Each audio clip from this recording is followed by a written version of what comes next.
नमस्कार, मैं हूं अंकित कुमार। आप देख रहे हैं जागृति का। मैं भी हम पटना में पार्टी कार्यालय जो भारतीय जनता पार्टी के वहां देख रहे हैं कि किस तरह से दुल्हन की तरह सज गए हैं, क्योंकि कल का जो गृह मंत्री जी आए हुए हैं और जेपी नड्डा जो राष्ट्रीय अध्यक्ष है वो आए हुए हैं। लेकिन आज प्रधानमंत्री मोदी जी का आगमन है यहाँ पे होने वाला है। इस देख रहे हैं कि किस तरह के कार्यकर्ताओं में खुशी को ला रहे हैं, क्योंकि आज 7 मई को सम्राट सरकार में जो मंत्री बनाए जाएंगे, कौन कौन चेहरे होंगे, कौन कौन लोग होंगे, तो अभी तक कोई आधिकारिक तौर पे फैसला नहीं हुआ। लेकिन जिस तरह से यहाँ कार्यकर्ताओं में खुशी देखने को मिल रही है, ये नई सरकार के गठन को लेकर हम बात करेंगे किस तरह से लोग व्यक्त कर रहे हैं। आज 7 मई को सम्राट चौधरी के मंत्रिमंडल का गठन होने जा रहा है। जिस तरह से आप लोग क्या कहें? हम लोग साधु समाज में बात की बहुत खुशी है सर। बीजेपी की सरकार बन रही है। सम्राट चौधरी जी बहुत अच्छे नेता हैं, उनको मौका मिला है मुख्यमंत्री बनने का। तो बंगाल में भी बीजेपी जीत गई है। बंगाल में बीजेपी जीत गई है, इससे भी बहुत खुशी है। वहाँ पे बीजेपी का शासन आएगा और वहाँ पे हिंदुओं के साथ बहुत अत्याचार हो रहा था, इसलिए हम लोग बहुत खुश हैं कि वहाँ पे बीजेपी का शासन आ गया और वो अत्याचार नहीं होगा। इतना क्यों खुश है आप?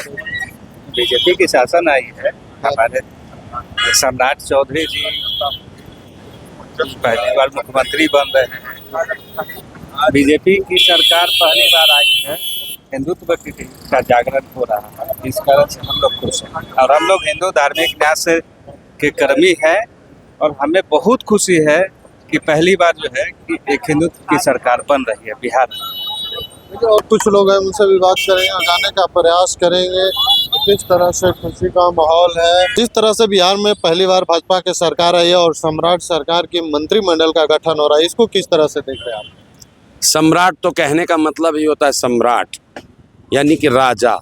माता पिता जी ने उनका नाम ठीक से रखा, राजा सम्राट हैं वो। उसके पूर्व वो राकेश थे। मैं उनको तब से जानता हूँ जब वो परबत्ता में सांसद थे। हमारी उनकी 15-20 साल की पुरानी पहचान है और संयोग से उनके परम पूज्य पिताजी हमारे मामा जी लगते हैं, क्योंकि हमारा नानी घर असरगंज है, तारापुर। तो उनके जो पिताजी हैं श्री शकुनी चौधरी जी, उनसे भी मेरी गहरी ताल्लुकात है, बार बार हम लोग मिलते हैं। हमारे मामा जी डॉक्टर मंगलनाथ पाठक जी भी उनके साथ राजनीतिक मित्र थे। वो राम राज्य परिषद से बिहार से सांसद का चुनाव लड़ते थे, विधायक का चुनाव लड़ते थे। बात आई और गई हो गई, लेकिन अभी भगवत कृपा है कि हमारे यशस्वी प्रधानमंत्री देश के श्री नरेंद्र भाई दामोदर दास मोदी जी महाराज हैं, जो कि आप राष्ट्रीय स्वयंसेवक संघ के एक संत हैं, प्रचारक है, भारत माता के प्रचारक हैं। उनकी परिकल्पना और हमारे अमित शाह जी की परिकल्पना, इन दोनों की जोड़ी, राम लक्ष्मण की जोड़ी और कृष्ण और अर्जुन की जोड़ी है। ऐसे शास्त्र में हत्था जोड़ी का बहुत महत्व है। जोड़ी पर खेल होती है तो बहुत सारी बात बन जाती है। और जोड़ने को हम लोग बहुत बड़ी बात रूप में देखते हैं कि हम लोग किसी तरह से एक एक कड़ी को जोड़ते हैं। जोड़ते जोड़ते आज इस तरह से हमने जोड़ लिया है कि कन्याकुमारी से लेकर के हिमालय से कन्याकुमारी तक और गंगोत्री से गंगा सागर तक एक तरह से एक कड़ी में समूह को जोड़ा जा रहा है। हमारे यशस्वी प्रधानमंत्री के नेतृत्व में भारतीय जनता पार्टी बिहार में भी बहुत अच्छा काम की है। बहुत जतन से, बहुत कठिनाई से बिहार में प्रचंड जीत हासिल हुई है। जदयू और भारतीय जनता पार्टी की जोड़ी ने इस रूप में हमारे देश को एक नेतृत्व दिया है कि नई ऊर्जा है, नया बिगुल है और लक्ष्य हमारा भारत में खिलाना कमल का फूल है। सबसे बड़ी बात यह है कि आज हम जो कह रहे हैं कि सिकंदर ने कहा सुकरात से कि तेरे लिए क्या लाऊंगा, जब विजय की डंका बजाकर जब हिंद से लौट आऊँगा। कहा सुकरात ने विजय कर जब भी चाहो आना, हमारे वास्ते भारत से ज्ञानी गुरु लाना, हो सके तो अमृत गंगा जल लाना, जिसे पीकर सत्पुरुषों ने गहरे तत्व को छाना। हमारे वास्ते लाना अमर बेली कमल गीता, नृपत भूल मत जाना, वहाँ तुम श्री राम और सीता। जिस तरह वृक्षों में चंदन का बड़ा अधिकार है पर्वतों में हिमगिरी, नदियों में गंगाधार है जिस तरह पुष्पों में कमल, नागों में जैसे शेष है, उसी तरह सबसे ऊंचा भारत देश है। बोलो भारत माता की जय। और नरेंद्र मोदी जी का एक पर्यायवाची नाम है चीता, जिन्होंने हर एक क्षेत्र को जीता। सबसे पहले प्रत्येक भारतीय के हृदय में जो एक काम, क्रोध, लोभ, मोह, मात्सर्य, यह रिपु है, दुश्मन है, उनको उन्होंने जीता है। और जीत करके उन्होंने क्या किया है, हर एक व्यक्ति के मन में भारत माता के प्रति जो प्रेम भरा है उसका बहुत ज़्यादा महत्व है। हम कहना, जैसे बंगाल में भी अभी भाजपा की सरकार बनी है, उसको किस तरह से?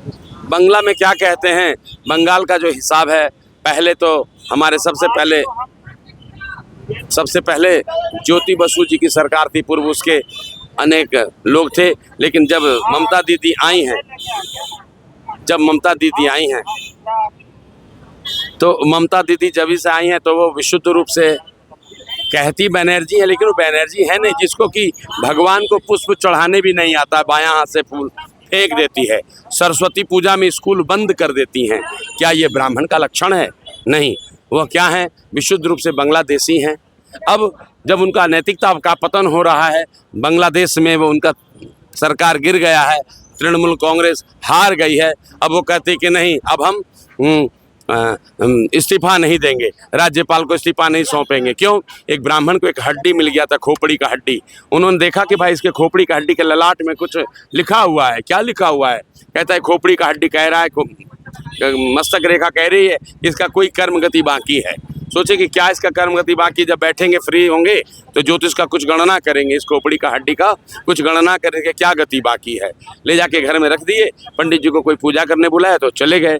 उनकी धर्मपत्नी को आलू किया, उसका ताती आटा किया, उसका ताती झोला में हाथ डाली, देखी खोपड़ी है। उन्होंने अपनी सहेली को बुलाई, सखी को बुलाई कि देखो ये खोपड़ी हमारे पतिदेव लेके घूम रहे हैं। बोले इसी से ये तंत्र होता है, इससे तुम्हारा कोई काम में मन नहीं लगेगा। वो इधर उधर जाते हैं, 10 महिलाओं से दोस्ती करते हैं। बोले तो क्या करना चाहिए? वैसे खोपड़ी को चूर देना चाहिए। तो उखल समाट से उसको चूर करके चौराहे पे फेंक दिए। पंडित जी आए, पूछे इसमें कोई सामान था? बोले हाँ, चूर चार के फेंक दिए। बोले यही गति इसका बाकी था। तो ममता दीदी का भी कुछ कुछ गति बाकी है, देख लीजिएगा। आने वाला समय में ममता दीदी का खोपड़ी चूर चार के लोग फेंक देगा, बाद में बहुत कष्ट होगा। उनका भतीजा भी कह रहे हैं कि देखते कौन दिल्ली से आके तुमको बचाएगा। सम्राट मंत्रिमंडल में आप शामिल होने आए हैं। सम्राट जी का एक बहुत बड़ा चर्चा में हो रहा है, मुख्यमंत्री का आवास जो है लोक सेवक आवास के नाम से आप जाना होता है। मैं राजनीति में थोड़ा कच्चा हूँ, इसलिए मैं खूब ठीक से नहीं पता। मैं सुन पाया हूँ कि अब तक 16 मंत्रियों का विस्तारीकरण होगा। 16 हमारे भारतीय जनता पार्टी के और 16 जदयू के। 32 मंत्रिमंडल की घोषणा होगी। दायित्व अनेक है। सिन्हा जी को बहुत सारा दायित्व मिल सकता है, मनोज भाई को मिल सकता है। कुछ लोग अंदर हो गए, कुछ लोग बाहर हो गए, कुछ लोग इनपुट हो गए, कुछ लोग एग्जिट हो गए। A lot of meaning of the management. The management is a vast thing. Nobody can manage. How can I will be managed? A simple family can't manage by the head. After all, we are the head. When the Samrat Chaudhary is the CM of the Bihar, he has to be maintained. He has to be think how can it will be managed. The total management is going on by the process of the nature. Narendra Modi or Amit Shah is the not simple man. He is the just a miracle man. He hasn't over. देखिए किस तरह से हमने बात किया, और हमारे पीछे देखिए जो श्री राधा कुंज बिहारी मठ से लोग आए हुए हैं, और देखिए किस तरह से झूम रहे हैं। ये जो सम्राट के सिन्हा के जो शपथ ग्रहण है उसको खुशी में लेकर यहाँ के लोग झूम रहे हैं। किस तरह से उत्साह है सरकार बनने पर, सम्राट चौधरी को मुख्यमंत्री बनने पर, उनके मंत्री